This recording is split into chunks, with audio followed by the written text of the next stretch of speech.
당신이 지금 이 영상을 클릭한 건 아마도 마음속 깊은 곳에서 이런 생각이 스쳤기 때문일 겁니다. 왜 나는 이렇게 외로운 걸까? 사람들은 혼자 사는 이들에게 이렇게 말하곤 하지요. 그래도 편하잖아. 이제 자유롭잖아. 하지만 정작 그 자유 속에서 한밤중에 가슴이 텅 비는 느낌을 모르는 사람은 없습니다. 요즘 통계에 따르면 우리나라 60대 이상 3명 중 1명은 혼자 사는 1인 가구라고 합니다. 그중 절반 이상이 정서적 외로움을 자주 느낀다고 해요. 밥을 차려도 말 한마디 건넬 사람도 문을 두드릴 이도 없는 날들. 그 침묵 속에서 우리는 묻습니다. 도대체 왜 이렇게 된 걸까? 혹시 이건 내 업보일까? 사람은 누구나 누군가와 함께 있길 바랍니다. 식탁에 마주 앉을 것, 잠시 손을 잡아주리, 같이 늙어갈 동반자. 그러나 세상은 언제나 뜻대로 흘러주지 않죠. 어느 날 문득 내가 혼자가 되어버린 걸 깨닫는 순간이 찾아옵니다. 전화벨은 잠잠하고 문 밖 세상은 나와 상관없는 속도로만 움직입니다. 그 고요함이 너무 길어지면 사람은 묘한 두려움을 느낍니다. 이대로 평생 혼자면 어떡하지? 하지만 혹시 이렇게 생각해 본 적 있나요? 그 외로움이 단순한 벌이 아니라 하늘이 내린 수업이라면 어떨까요? 이번 생에 홀로 서야 하는 이유가 사랑을 잃은 탓이 아니라 사랑을 새롭게 배우기 위한 길이라면 말이지요. 사람의 인연에는 우연이 없습니다. 모두 다 이유가 있다고들 합니다. 그 이유를 모른 채 한탄하던 마음이 조금만 시선을 달리하면 전혀 다른 풍경을 봅니다. 혼자가 된 지금 우리가 짊어진 이 고요는 전생에서부터 이어진 배움의 징표일지도 모릅니다. 이 영상에서는 왜 어떤 사람은 홀로 남게 되는지, 그 외로움 속에 어떤 업의 의미가 숨어 있는지, 그리고 그 고독이 결국 우리를 어떻게 성장시키는지 하나씩 살펴보려 합니다. 영상이 시작되기 전에 구독과 좋아요, 알림 설정을 눌러주세요. 여러분의 작은 클릭이 영상을 만드는 큰 힘이 됩니다. 그럼 이제 조용히 마음을 돌려볼까요? 우리가 왜 이 자리에 혼자 서 있게 되었는지 그 이유부터 천천히 짚어보겠습니다. 혼자가 된 데에는 언제나 그만한 뜻이 있으니까요. 세상에는 아무 이유 없이 일어나는 일은 없습니다. 만남에도 이별에도 그 뒤에 숨어 있는 인연의 결이 있지요. 누군가는 평생 사람들 속에서 살아가고 누군가는 이유 없이 홀로 남겨지기도 합니다. 하지만 그 이유 없음 속에도 하늘의 뜻은 고요히 깃들어 있습니다. 한때 동네 사람들 입에 오르내리던 이가 있었습니다. 서울 변두리에서 꽃집을 운영하던 정순 씨. 평생 누군가를 챙기는 일로 살아온 사람이었죠. 남편이 투병할 때도 자식이 이혼으로 힘들 때도 정순 씨는 단 한 번도 자기 자리를 비운 적이 없었습니다. 그런데 남편이 세상을 떠나고 자식마저 해외로 이민을 간 뒤 그녀는 홀로 남겨졌습니다. 처음엔 세상이 너무 원망스러웠다고 해요. 이게 다 무슨 업보길래 나만 이렇게 남겨두냐? 매일 밤 울다 잠들던 시간들이 있었다지요. 그런데 하루는 낯선 손님이 가게에 들어와 죽은 듯 시든 꽃을 고르며 이렇게 말했습니다. 이 꽃도 물만 주면 다시 살아나요. 보세요. 아직 줄기가 푸르잖아요. 그 말이 이상하게 마음을 쳤답니다. 그날 이후 정순 씨는 매일 아침 자신에게도 물을 주듯 작은 일상들을 돌보기 시작했어요. 꽃잎의 생명력을 바라보다가 아, 나도 다시 피어날 수 있겠구나. 그걸 깨달은 순간부터 외로움은 벌이 아니라 배움이 되었습니다. 어쩌면 이번 생에서 혼자가 된 이유는 다른 이에게 너무 의지했던 지난 생의 흔적일지도 모릅니다. 늘 누군가의 품 안에서만 안정을 찾던 영혼이 이제는 스스로 서는 법을 배우려 이 길을 택했을 수도 있지요. 혹은 반대로 누군가를 너무 집착해 놓아주지 못했던 이가 이번 생에는 노움의 연습을 하고 있는지도 모릅니다. 누군가의 아픔을 모른 척했던 사람은 이번 생에 그 고통을 직접 겪으며 비로소 마음의 깊이를 배웁니다. 그렇다고 해서 이 모든 것이 벌이라는 뜻은 아닙니다. 혼자라는 현실은 신이 내린 형벌이 아니라 영혼이 한층 성숙해지기 위한 배움의 과정입니다. 인연이 떠난 자리에는 반드시 깨달음이 남고 그 깨달음은 언젠가 우리를 더 단단하게 만듭니다. 사람은 함께 있을 땐 잘 보이지 않던 것을 혼자 있을 때 비로소 보게 됩니다. 누가 대신 책임져 주지 않는 그 고요한 시간 속에서 우리는 묻습니다. 나는 지금까지 무엇을 붙잡고 있었던가? 정말로 나의 행복은 타인의 존재에 달려 있었을까? 이 질문이 시작되는 순간 혼자라는 운명은 더 이상 슬픔이 아니라 자신을 찾아가는 길이 됩니다. 그래서 혼자의 시간은 결핍이 아니라 성장의 무대입니다. 그 속에서 우리는 스스로를 다시 세우고 누군가가 아닌 나라는 존재로 온전히 서게 됩니다. 이것이 하늘이 외로움을 통해 가르치려는 첫 번째 진리입니다. 혼자가 된 지금 그 고요함이 괴로움으로만 느껴진다면 아직 배움의 초입에 서 있는 것입니다. 하지만 그 시간의 의미를 깨닫기 시작하면 마음의 시야는 조금씩 넓어집니다. 그리고 그 넓어진 시야는 다음 단계의 문을 엽니다.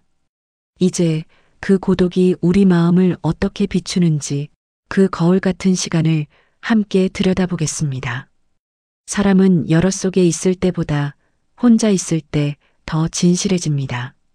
누가 보지 않아도 내 마음이 어떤지를 오롯이 마주하게 되니까요. 고요한 시간은 마치 거울 같습니다. 겉으로는 아무 일도 일어나지 않는 것 같지만 그 속엔 우리가 감추어온 모든 감정이 하나씩 떠오릅니다. 예전에 한 노신사가 있었습니다. 이름은 태진 씨, 이른을 조금 넘긴 나이였죠. 평생 교사로 일하며 늘 사람들에게 둘러싸여 살았습니다. 퇴직 후엔 여행도 다니고 친구들과 모임도 찾았지만 어느 날 아내가 세상을 떠난 뒤부터 모든 소리가 사라졌습니다. 집은 그대로인데 세상이 텅 빈 것 같았지요. 그는 처음엔 그 공허함을 견디지 못했습니다. TV를 하루 종일 틀어놓고 마트에 가서 괜히 사람들 속에 서 있기도 했습니다. 그러다 어느 날 거실 한가운데에 아내의 찻잔이 놓여 있는 걸 보고 불현듯 멈춰 섰습니다. 차가운 도자기 속에 비친 자신의 얼굴이 그토록 낯설게 느껴진 건 처음이었답니다. 그날 이후 그는 매일 저녁 조용히 찻잔 앞에 앉았습니다. 그리고 자신에게 말을 걸었지요. 당신은 정말 괜찮은가? 그 시간은 처음엔 괴로웠습니다. 억눌러둔 분노, 미움, 후회가 차례로 올라왔거든요. 아내에게 했던 말 중 되돌리고 싶은 말들이 떠올랐고 무심코 지나친 사랑의 순간들이 눈물로 흘러나왔습니다. 하지만 그 통증이 지나가자 그는 비로소 자신 안의 진짜 마음을 보았습니다. 그건 아픔이 아니라 깊은 이해였습니다. 고독은 우리를 비추는 거울입니다. 그 거울 앞에서 사람은 변명할 수도 도망칠 수도 없습니다. 나는 왜 그때 그렇게 화를 냈을까? 왜 늘 누군가의 탓으로 돌렸을까? 그 질문들이 쌓이면 마음속에 숨어있던 그림자가 드러납니다. 그걸 마주하는 건 고통스럽지만 썩은 상처를 도려내는 통증과도 같습니다. 피가 먹고 나면 그 자리에 새살이 돋습니다. 그 새살이 바로 성장이지요. 그래서 혼자의 시간은 가장 조용한 수련장입니다. 그 속에서 사람은 조금씩 단단해지고 남이 아닌 자신과의 관계를 회복합니다. 결국 고독은 우리를 망가뜨리는 게 아니라 정화시키는 힘을 가진 시간입니다. 태진 씨는 이제도 말합니다. 혼자라는 건 참 이상해요. 처음엔 외로움인데 견디다 보면 평화가 됩니다.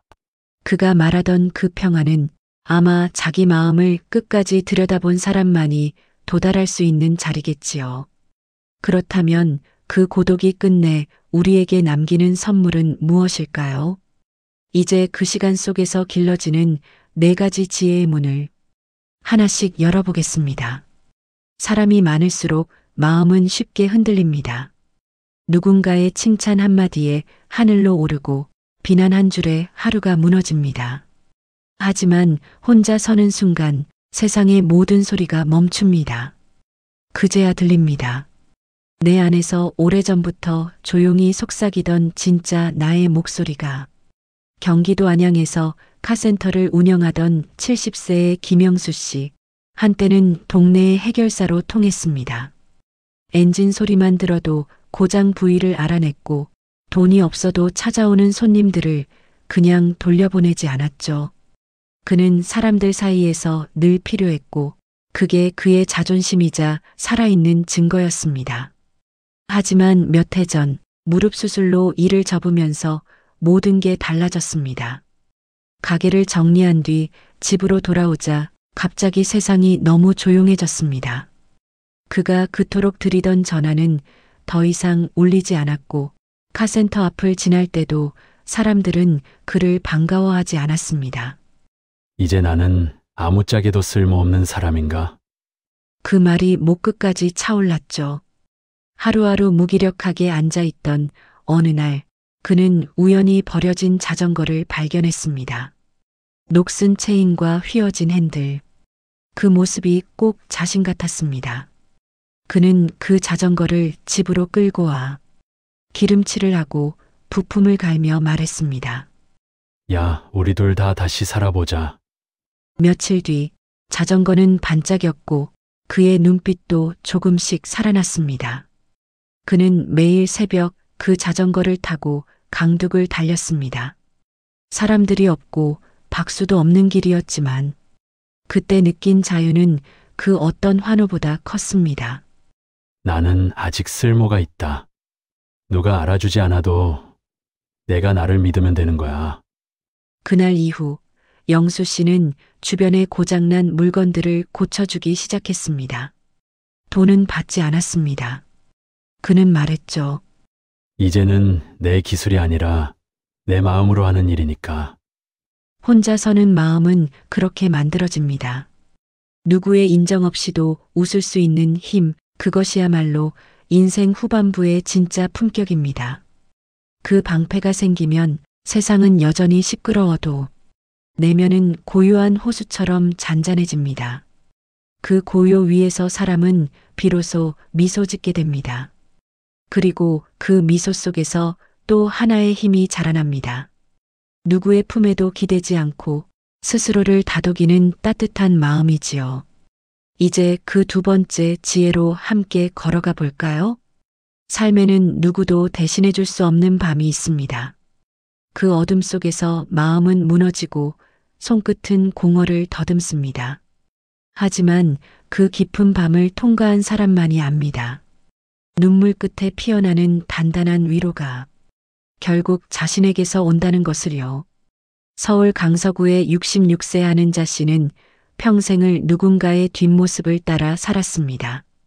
남편은 사업 때문에 늘 바빴고 자식들은 공부하느라 눈도 마주치기 힘들었죠. 그녀는 가족이 돌아올 시간에 맞춰 밥상을 차리고 늦게까지 불을 끄지 못했습니다. 그러던 어느 날 남편이 다른 사람과의 관계를 고백하고 집을 나갔습니다. 세상 모든 소리가 멎은 듯 그날 이후 그녀의 삶엔 정적만 남았죠. 처음 몇 달은 무너졌습니다. 밤마다 와인 한 잔에 기대어 울고 휴대폰을 붙잡은 채 혹시 돌아오지 않을까 하는 마음으로 시간을 죽였죠. 하지만 아무 일도 일어나지 않았습니다. 그때 거울 속에 자신의 눈을 마주했습니다. 피곤하고 퀭한 얼굴, 그러나 어딘가 단단한 눈빛. 그녀는 그때 처음으로 자신에게 말을 걸었습니다. 괜찮아. 이제는 내가 나를 챙길 차례야. 그날 이후 은자 씨는 매일 새벽 산책을 시작했습니다. 혼자 걷는 길, 새벽 공기 속에서 들려오는 건 오직 자신의 숨소리뿐이었습니다. 처음엔 그 고요가 무서웠지만 점점 그 침묵이 자신을 위로하기 시작했습니다. 그래. 이 길은 내가 만든 길이야. 누가 함께하지 않아도 괜찮아. 1년 후 그녀는 작은 공방을 열었습니다. 그리고 이렇게 말했지요. 사람이 위로해주는 말은 언젠가 잊히지만 내가 나에게 건넨 괜찮다는 말은 평생 남아요. 그렇습니다. 진짜 어른은 외로움에 짓눌리지 않고 그 속에서 자신을 다독일 줄 아는 사람입니다. 혼자의 시간은 그 연습을 시킵니다.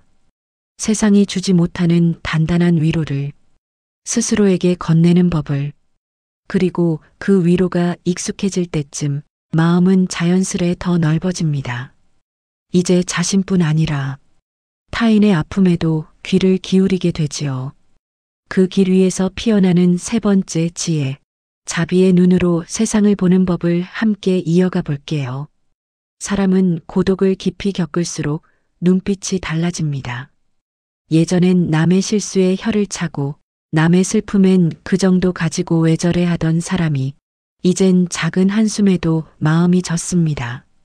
혼자서 외로움의 골짜기를 걸어본 사람만이 타인의 고통이 얼마나 무겁고 조용한지를 알기 때문입니다. 강릉에서 식당을 운영하던 71세의 김도연 씨. 손님이 끊이질 않아 늘 바쁘고 목소리도 크고 웃음도 많았습니다. 하지만 그 뒤엔 한 가지 비밀이 있었죠.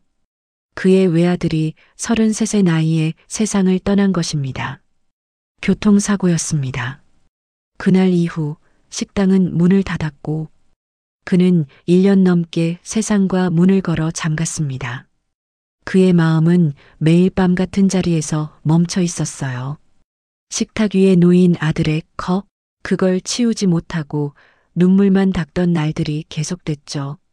시간은 흘렀지만 고통은 흐르지 않았습니다. 그런데 어느 날 비 오는 날이었죠. 가게 앞을 지나던 젊은 남자가 넘어졌습니다. 그는 반사적으로 뛰어나가 괜찮소? 무릎을 다쳤네. 하며 손을 내밀었습니다. 그 젊은이의 눈에 순간 아들의 모습이 스쳤습니다. 그날 밤 도연 씨는 처음으로 밥을 해 먹었습니다. 혼자 앉은 식탁에서 조용히 중얼거렸죠. 이제는 내 슬픔 말고 다른 사람의 슬픔도 봐야겠구나. 그 다음 날 그는 문 닫힌 식당 문을 다시 열었습니다. 이유는 단 하나였습니다. 누군가 따뜻한 밥 한 끼가 필요한 날, 내가 그 밥을 해주고 싶어서. 그 후 그는 손님이 들어올 때마다 말합니다. 오늘 힘들었지? 천천히 먹어요. 그 말 한마디가 눈물 나는 위로가 되어 단골이 끊이지 않았습니다. 도연 씨의 식당 간판에는 새로 적힌 문구가 있습니다. 한 그릇의 위로. 고독은 이렇게 자비의 눈을 뜨게 합니다. 한 번이라도 깊이 외로워 본 사람은 다른 이의 아픔을 외면하지 않습니다. 그 눈에는 판단이 아니라 이해가, 비난이 아니라 연민이 깃들어 있습니다. 이건 세상이 가르쳐 줄 수 없는 오직 혼자의 시간이 길러주는 가장 깊은 지혜입니다. 그 자비의 눈이 열릴 때 세상은 조금 더 부드러워집니다. 서운했던 일은 감사로 바뀌고 닫혀있던 마음에는 바람이 드나듭니다. 그리고 그 부드러움의 끝에서 마음은 더욱 넓어집니다. 이제 나와 너의 경계를 넘어 세상을 품는 사랑으로 자라나는 마지막 지혜입니다. 모든 존재가 사랑을 원했다는 걸 깨닫는 순간 세상은 전혀 다른 얼굴을 보여줍니다. 누구를 탓하던 마음이 잦아들고 미워했던 이름조차 따뜻하게 들리기 시작하죠. 그건 단순한 변화가 아닙니다. 오랜 고독 끝에 얻은 세상을 품는 큰 사랑의 눈이 열린 것입니다. 전북 남원에 사는 78세의 윤정옥 씨는 한때 세상에서 가장 차가운 여자라는 말을 들었습니다. 남편은 젊은 시절 사업 실패 후 술에 의지했고 그 숱한 세월 동안 그녀는 묵묵히 돈을 벌어 가족을 먹여 살렸지요. 그런데도 남편은 자꾸 사고를 치고 결국 어느 겨울 집을 나가버렸습니다. 그날 이후 그녀는 이렇게 다짐했습니다. 이제 누구도 믿지 않겠다. 사람은 결국 다 떠나는 거야. 그렇게 10년을 홀로 살았습니다. 성당에도 나가지 않았고 명절에도 전화를 받지 않았습니다. 삶은 고요했지만 마음은 돌처럼 굳어 있었죠. 그러던 어느 날 정옥 씨는 우연히 길에서 교통사고를 목격했습니다. 피를 흘리며 쓰러진 남자를 본 순간 몸이 먼저 움직였습니다. 자신도 모르게 코트를 벗어 그의 몸 위에 덮어주고 구급차가 올 때까지 손을 꼭 잡고 있었지요. 그 손이 이상하게 따뜻했습니다. 그날 밤 그녀는 오랜만에 하늘을 올려다봤습니다. 사람이 사람을 구하는 일. 그게 아직 내 안에도 있었구나. 그 사건 이후 그녀의 마음은 서서히 변했습니다. 그녀는 다시 성당 문을 두드렸고 몇 년 만에 자식들에게 전화를 걸어 엄마가 미안했다. 그땐 너무 힘들어서 세상을 다 원망했단다. 그 말을 꺼내자마자 눈물이 쏟아졌다고 합니다. 그리고 그 눈물 속에서 그녀는 비로소 남편의 얼굴이 떠올랐습니다. 화나지 않았습니다. 그저 오래도록 고생했을 한 인간의 얼굴이었죠. 그녀는 지금도 매일 아침 창문을 열고 햇살에 손을 비춥니다. 이제는 미워할 일이 없어요. 다들 나처럼 자기 몫의 외로움을 견디며 사는 걸 아니까요. 혼자라는 시간은 도공의 불처럼 우리의 마음을 굽고 녹이고 단련시킵니다. 그 불길을 끝까지 견딘 사람의 마음은 어머니 품처럼 따뜻하고 하늘처럼 넓어집니다. 그런 사람은 이제 누구를 붙잡지도 밀어내지도 않습니다. 곁에 있으면 감사하고 떠나면 그 또한 인연이 다한 것이라 여깁니다. 삶의 흐름을 억지로 바꾸지 않고 있는 그대로의 세상을 품지요. 그 넓은 마음이 바로 해탈의 징표입니다. 사랑이 조건을 잃을 때 그 사랑은 완전해집니다. 세상과 싸우지 않고 모든 존재를 품으며 웃을 수 있는 마음, 그것이 혼자가 우리에게 남기는 마지막 선물입니다. 그리고 그 선물의 끝에서 우리는 조용히 깨닫게 됩니다. 혼자의 길은 외로움의 길이 아니라 모든 것을 용서하고 품는 사랑의 길이었다는 것을 이제 그 고요하고 찬란한 마음을 안고 오늘 이야기의 마지막입니다. 혼자 사는 삶은 결코 쓸쓸한 자리가 아닙니다. 그건 세상으로부터 잠시 물러나 영혼이 제 속도로 숨쉬는 자리, 누구의 그림자도 닿지 않는 고요한 쉼터입니다. 우리는 늘 함께 있어야만 따뜻하다고 배웠지만 이제는 압니다. 따뜻함은 사람에게서 오는 것이 아니라 내 마음의 온도에서 비롯된다는 걸. 누구도 대신 살아줄 수 없듯 누구도 대신 채워줄 수 없는 평화가 있습니다. 그 평화를 스스로 길어 올릴 줄 아는 사람, 그가 진짜로 자유로운 사람이지요. 혼자의 시간은 그래서 은밀한 축복입니다. 그 속에서 우리는 자신을 위로하고 어제보다 단단해진 오늘의 마음을 확인합니다. 하루하루 조용히 자신에게 이렇게 말해보세요. 오늘도 괜찮았어. 누구에게도 의지하지 않았지만 나는 여전히 잘 버티고 있어. 그 말이 쌓이면 마음이 부드러워집니다. 남을 미워할 여유가 사라지고 지나간 일에도 감사가 남습니다. 떠난 사람은 나를 비워준 사람, 지나간 인연은 나를 자라게 한 인연이 됩니다.